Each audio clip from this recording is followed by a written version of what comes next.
J'aime mon mari, mais il est blessant. Vous avez votre mari que vous aimez beaucoup. Si c'était à recommencer, vous choisirez le même homme. Mais il est blessant. Quand il parle, on parle des blessures verbales. Il parle et il est blessant. Il vous blesse. Rappelons quelque chose que j'ai souvent dit au sujet de blessures, de l'âme. C'est que les blessures sont relatives.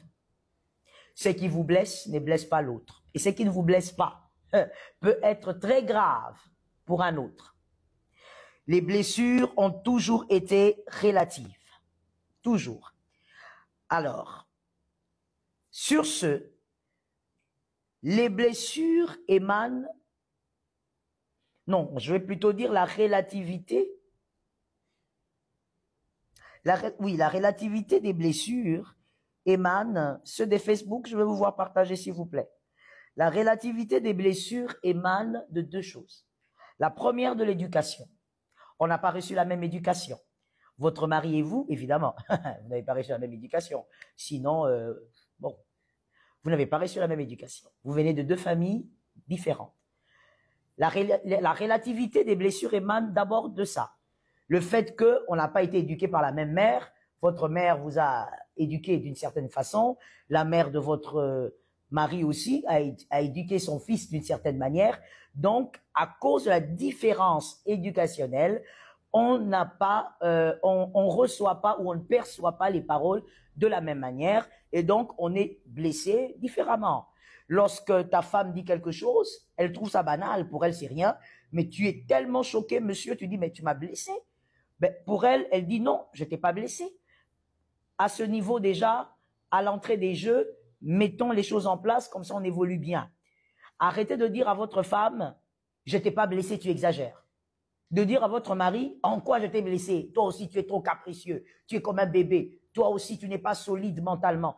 Non, les blessures sont relatives à cause d'abord de l'éducation reçue. Quand on n'a pas reçu la même éducation, on n'a pas grandi dans le même moule, on ne prend pas les choses de la même manière. Donc, toi, tu peux dire à ta femme, écoute, tu es faible. Pour elle, ça peut être très grave. Parce qu'elle a grandi, on ne lui a jamais traité de la sorte, on ne l'a jamais diminué, et donc, elle est choquée quand tu le dis. Et toi, tu dis, oh, tu es orgueilleuse. Non, elle n'est pas orgueilleuse. Elle n'est simplement pas éduquée comme vous. Et ce qui la blesse ne vous blesse pas. C'est une question éducationnelle. Deuxièmement, la relativité de...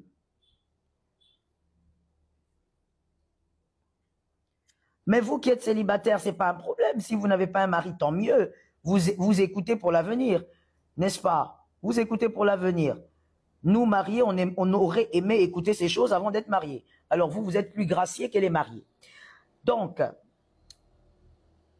la deuxième raison qui crée la relativité dans les blessures, il y a aussi le bagage du passé, le background. Les backgrounds, c'est un peu comme l'éducation, mais il y a une nuance. Votre background crée aussi cette relativité par rapport aux blessures, c'est-à-dire la manière dont vous avez reçu certaines blessures dans le passé. Ça peut aussi créer une tension lorsque on sort certaines phrases. Par exemple, vous avez grandi avec un père très sévère qui vous battait, malheureusement, qui vous battait, qui était très dur quand vous échouez à l'école, il vous battait, il vous enfermait et beaucoup d'autres atrocités. Alors, quand vous vous mariez, dès que votre femme, par exemple, vous prive de quelque chose, vos blessures remontent. Et automatiquement, il y a des phrases que vous ne supporterez pas que votre femme vous dise. Vous ne supporterez pas, ça fait revenir les anciennes blessures et vice-versa.